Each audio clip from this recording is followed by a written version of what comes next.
बिस्मिल्लाहिर्रहमानिर्रहीम, अस्सलाम वालेकुम। मुस्लिम लीग नून इल्ज़ाम लगाती है मरीम नवाज साहिबा हों, नवाज शरीफ हों, दीगर इनके रहनुमा हों कि तहरीक इंसाफ बड़ी बदतमीज़ है, इन्होंने नौजवानों को बदतमीज़ कर दिया है। जबकि सब जानते हैं ख्वाजा आसिफ जैसे लोग, आबिद शेर अली, तलाल चौधरी, एक लंबी फहरिस्त है कि वो खवातीन के बारे में क्या जुबान इस्तेमाल कर चुके हैं। ख्वाजा आसिफ ने ट्रैक्टर ट्रॉली कहा खवातीन को, और बहुत सी चीज़ें हैं। अब ख्वाजा आसिफ ने कौमी असम्बली में कुछ बातें की, जो जवाब उनको उसी वक्त मिला है उस पर सब कह रहे हैं तो कमाल ही हो गया।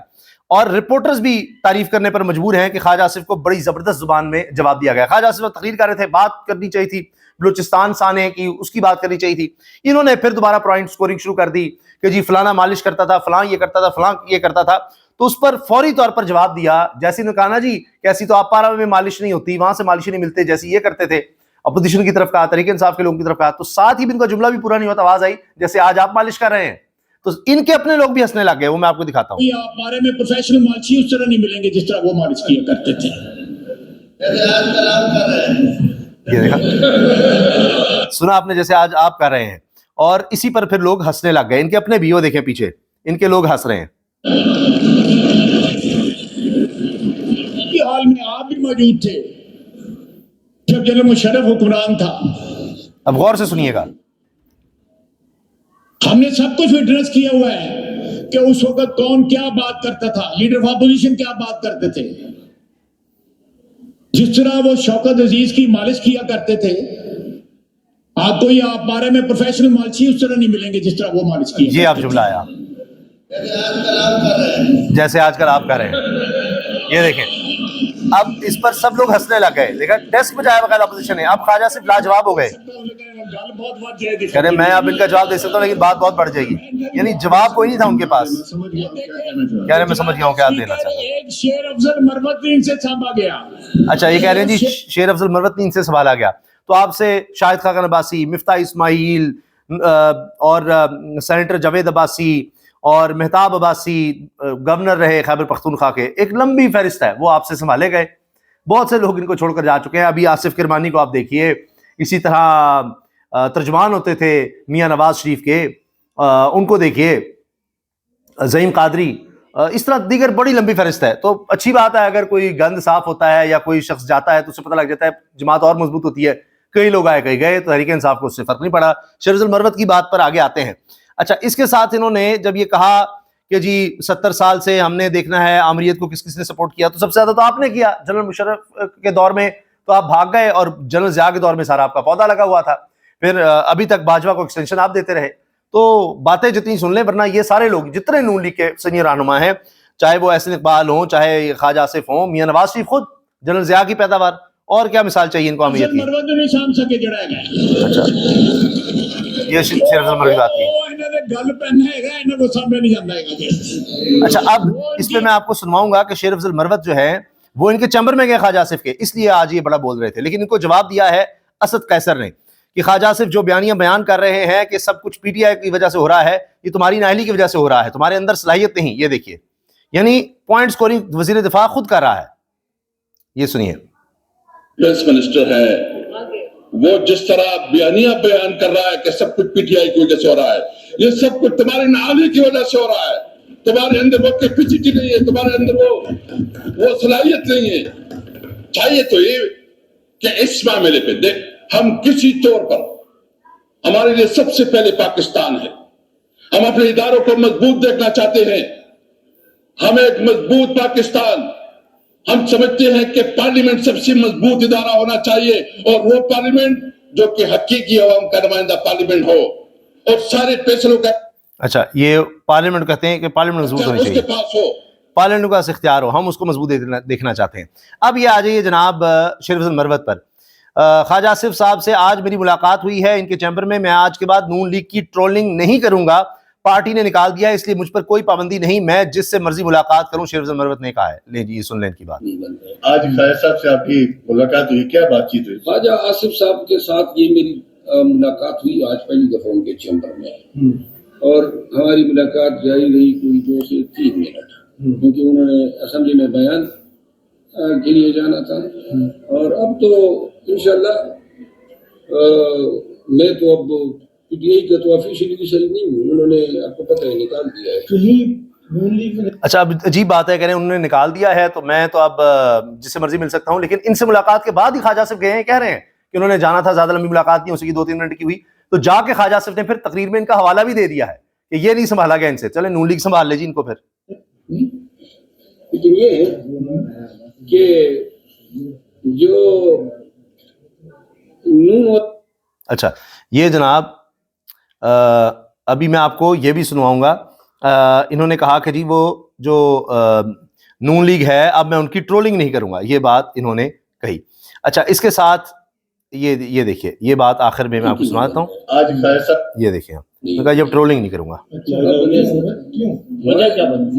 मुआहिदा तो नहीं हुआ, मुआहिदा नहीं हुआ नून लीग से, जिनके लिए करता था वो मेरे लिए मेरी ट्रोलिंग कर रहे हैं। नहीं, मुलाकातें आपकी शुरू हो गई हैं, ये अच्छी बात है।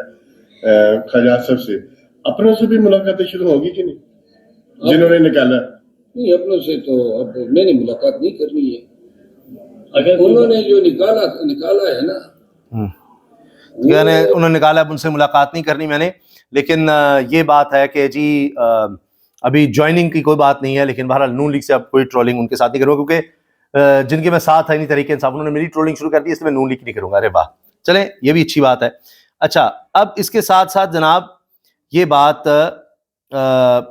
ये ख्वाजा आसिफ साहब वाला हवाला मैं आपको दे चुका, जो बात असद कैसर साहब ने की। हाँ, ये सुनने वाली ये बात कि किस तरह महमूद खान अचकज़ई गुफ्तगू कर रहे थे और साथ ही लाइन काट दी गई, यानी लाइव ट्रांसमिशन कट गई, जबकि ये भी बलूचिस्तान के हैं। मुझे बताइए, बलूचिस्तान का आप हल किस तरह से निकालेंगे जब बलूचिस्तान के सीनियर रहनुमा को आप सुनने नहीं दे रहे, बात नहीं कर रहे, सिर्फ इसलिए कि उन्होंने कहा कि आज मुझे खुशी है कि फॉर्म 45 वाले ज्यादा बैठे हैं, फॉर्म 47 वाले भाग गए हुए हैं। यानी हुकूमत ने अपनी जो बातें कर रही थी ख्वाजा आसिफ ने करके पॉइंट स्कोरिंग, वो निकल गए।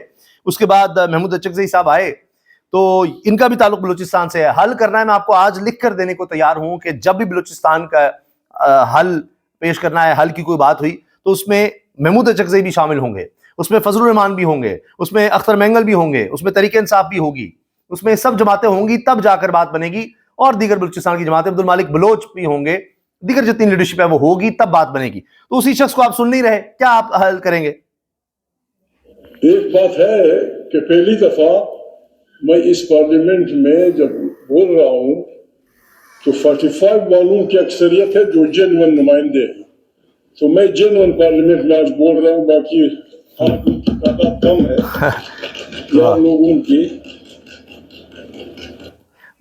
ले जी, ये लाइन ही कट गई, खत्म कहानी है जी, लाइव स्ट्रीमिंग ही चली गई। कह रहे हैं आज मैं जेन्युइन पार्लियामेंट से खिताब कर रहा हूं, फॉर्म 45 वाले बैठे हैं, अपोजिशन वाले, जिनके फॉर्म 45 के जरिए जो आए हैं जीत कर, 47 वाले तो अब कम है, नहीं भागे हुए थे वो। अच्छा, अब ये देखिए, ये बड़ी दिलचस्प चीज है। अच्छा, ये इमरान रियाज और आफ्ताब इकबाल साहब और इंजीनियर मिर्जा, इन तीनों के क्लिप्स जोड़कर अब एक किसी ने ये सोशल मीडिया पर लगाए हैं और वायरल हो रहे हैं कि किस तरह से जो सवाल आफ्ताब इकबाल साहब ने उठाए हैं या इमरान रियाज ने उठाए हैं, उनका जवाब इंजीनियर मिर्जा के पास नहीं है। और इनके जो सवाल हैं वो यानी मुख्तलिफ क्लिप, तीनों के मुख्तलिफ क्लिप्स हैं, वो जोड़े हैं। जो सवाल इमरान रियाज करता है उसका कहीं किसी को कोई जवाब दिया है वीडियो में या किसी वीलॉग में, तो वो लगा दिया इंजीनियर मिर्जा का। सवाल इमरान रियाज का कोई जवाब है या नहीं है, वो इसमें पूरा साबित किया गया है कि इंजीनियर मिर्जा के पास ना आफ्ताब इकबाल की बात का जवाब है, ना इमरान रियाज की बात का जवाब है। तो मुख्तलिफ क्लिप्स जोड़कर इस तरह एडिट करके ये लगाए गए हैं। सुनिए, दिलचस्प हैं, ये देखिए। और इसमें कहा जा रहा है कि ये शायद इनको बिठा दिया गया इकट्ठे को, लेकिन ये मैंने आपको बताया अलग अलग क्लिप्स हैं। मेरे पे बहुत तनकीद की है। आज मैंने अपनी टीम को कहा, मैंने कहा निकालो इन्होंने मेरे बारे में क्या क्या किया, तो 40 क्लिप भेज दिया जो इन्होंने मेरे बारे में तनकीद की हुई है मादी में। हर दफा इस आदमी ने मेरे पर अटैक किया। अब मैं आपको 2-3 इल्जाम बता देता हूं, उन्हें उनका जवाब दे दें। एक, इस शख्स ने मेरे बारे में कहा कि मैंने सियासी पार्टी का जलसा किया और जलसे से खिताब किया। तो अब ये बंदा साबित करेगा, नहीं तो ये बंदा माफी मांगेगा हाथ जोड़ के, और इसको मांगनी चाहिए। बंद कमरे में बैठ के फुड़क के उछल चल के काफ कर देगा, मैच कर दे, आती पंजाबी उर्दू बोल के ये लोगों को बेवकूफ बना सकता है थोड़ी देर के लिए। है कि आधी उर्दू आधी पंजाबी बोल के फुड़क के ऐसे बात करके लोगों को बेवकूफ, आधे लोगों को बना सकता है, सबको नहीं। मैंने अपनी टीम से कहा, इसने मेरे खिलाफ जो बातें की हैं, मैं लापता था, मेरे पर जुल्म हो रहा था, मेरे खिलाफ जिसने बातें की वो निकालो। 40 क्लिप तो इमरान रियाज कह रहे मेरी टीम ने भेज दी है। अब या तो ये साबित करे कि इसने जो मेरे पर इल्जाम लगाया, नहीं तो ये माफी मांगे इंजीनियर मिर्जा कि मैंने कब किसी सियासी जलसे से खिताब किया है, साबित करे। ये ऐसे थोड़ी होता है, मजाक थोड़ी है कि जब जो कह दिया तो वो हकीकत हो गई है, वो जो आपकी बात है वो सच्ची हो गई। इस बंदे ने पहला क्लेम ये किया कि मैंने सियासी जलसे में तकरीर की है, ये साबित करे मैंने किसी सियासी जलसे में कभी। आपको मैं यहाँ पे 1 दर्जन सहाफियों के नाम गिना सकता हूँ, और उन सहाफियों के नाम गिना सकता हूँ जिनका जिक्र ये अपने हर वीलॉग में उनका चमचा बन के करता है। उन सहाफियों ने, ये जानता है उनके नाम, इसको पता है कौन कौन सा सहाफी किस किस सियासी जमात के अवामी जलसे के अंदर खड़ा होकर वहां तकरीरें करता रहा। इसको सारे का नाम पता है कि कौन तहरीक लबैक के जलसे में था, कौन फजल रहमान के जलसे में था, कौन इमरान खान के जलसे में था, कौन नून लीग के जलसे में था, और कौन हुकूमती ओहदे लेकर बाद में सका से कतरा बन के साफी बन गया कि जनाब मैं साफी बन। यानी कि ये उन लोगों की तारीफ भी करता है जो एक्चुअली जा जाकर मुख्तलिफ पार्टियों के जलसों में खुद को साफी कहते हैं, जाकर खिताब करते रहे। उनका नाम नहीं लेता, उनकी तारीफें करता है और मेरे खिलाफ बातें करता है। वो तो सारे तो साफी नजर आते हैं, कीड़े थे इमरान रियाज के काम में। अब मामला ये है कि इस आदमी ने एक एलिगेशन ये लगाया मेरे ऊपर कि मैंने सियासी जलसे में तकरीर की है। इसको बोलो साबित करें। मुझे ये बंदा दिखाएगा कि मैंने कहां पे किसी सियासी जमात के जलसे में खड़े होकर तकरीर की है। मैं देखना चाहूंगा इस बंदे से, इसने इतना बड़ा एलिगेशन लगाया, साबित करें। ये साबित करें नहीं तो माफी मांगे। ठीक है, आप मौलवी हैं, लेकिन भाई हम भी सहाफी हैं। अब इस थोड़े कहे को ज्यादा समझो। वो मनाजरे करने के लिए उसने मुल्क बदरी की है, जलावतनी उसने बड़े आला अरफा मकसद के लिए इख्तियार की, जिसे आप भगोड़ा इस्म समझ रहे हैं। आप कह रहे हैं, मैं इस पे आऊंगा। एक बात आज कर्नल काफी खुले दिल कर रहे हैं। अब आफ्ताब इकबाल साहब इस वाले से कह रहे हैं जी इमरान रियाज के खिलाफ जो बातें की हैं उसको भगोड़ा कहा या इस तरह की बात की, तो मैं थोड़ी सी बात कर दूं कि आप अपने आप को बहुत कुछ समझते हैं तो हम भी साफी हैं, ये उन्होंने बात की। अब ये जो क्लिप्स हैं उनके इमरान रियाज के, आफ्ताब इकबाल जो उन्होंने सवाल उठाए हैं, इस पर इंजीनियर मिर्जा के पास कोई जवाब है ही नहीं है। उनका कोई क्लिप इसी में फिर एडिट करके लगाया गया है, वो सुनिए। आज है 2025 मार्च का महीना, मैं तो हमेशा से नजरियाती हूँ, इनको ताज़ा नजरियाती होने का बुखार चढ़ा है, तो भाई आप मालूम नहीं कर सकते। अभी बहुत सारे गुनाहों से आपने तौबा कर, मैं एक बार हूँ, मेरी फैमिली मुझे ढूंढ रही है और ये बंदा मेरे ऊपर एलिगेशन। यार अभी आपने बड़े से गुनाहों से तौबा करनी है, वो मेरा फलाना क्लिप था, ये था वो, नहीं। इस पूरी वीडियो में या जितने क्लिप्स लगाए गए हैं ये चीजें निकाली गई हैं कि इंजीनियर मिर्जा के पास इमरान रियाज हो, आफ्ताब इकबाल हो, जो उन्होंने सवाल उठाए इनका कोई जवाब नहीं है। इमरान रियाज को गुलवत्ती का कुत्ता काटा हुआ था, इमरान रियाज ने जनरल फैज हमीद के कहने के ऊपर ये किया जी। इसको बोलो साबित करें कि मैं अपनी पूरी लाइफ में कभी इस फैज हमीद नामी जर्नैल को मिला, साबित कर साबित मैं अपनी पूरी जिंदगी में कभी इसको मिला। चल ये साबित करके मैंने जिंदगी में कभी इसके साथ एक जुमले का या 2 जुमलों का तबादला भी किया, साबित करके कभी मैं और ये आदमी कभी एक जगह पे इकट्ठे भी हुए अपनी पूरी जिंदगी। कह रहे इसलिए मुझ पर इल्जाम लगा जनरल फैज हमीद के साथ मिलकर पता नहीं क्या किया। कहते साबित कर दें कि मैं कभी एक दफा भी जनरल फैज हमीद से मिला हूं, उससे कोई 2-3 जुमलों का तबादला भी हुआ, साबित करें ना। इल्जाम लगाता है जनरल फैज हमीद के साथ ये करते रहे, वो करते रहे, ये सारे इकट्ठे थे, फलां थे। लानत भेजता हूं कि अगर मेरी जिंदगी में कभी एक दफा भी जनरल फैज हमीद से मुलाकात हुई, ना मैं उस बंदे को कभी मिला, ना मैं कभी उस बंदे के साथ कहीं पे बैठा, मेरी कोई मुलाकात उस बंदे से नहीं है। अब ये मौलवी साहब ये जी कह रहे ना मेरी मुलाकात जनरल फैज हमीद से, ना मैं उससे मिला, तो बैठ के इल्जाम लगा देते हैं। फिर कहते हैं जी मैं तो हवाले से बात करता हूं, मैं तो ये करता हूं, वो करता हूं। अब बैठकर खुद इल्जामात की बुछाड़ कर देनी, लेकिन जवाब इनके पास है नहीं। और वही सवाल इमरान रियाज ने उठाए हैं, आफ्ताब इकबाल साहब ने उठाए हैं। अब ये लगता है कि चीज़ अभी चलनी है और अभी आगे बढ़नी है। इजाज़त दीजिए, अल्लाह हाफ़िज़।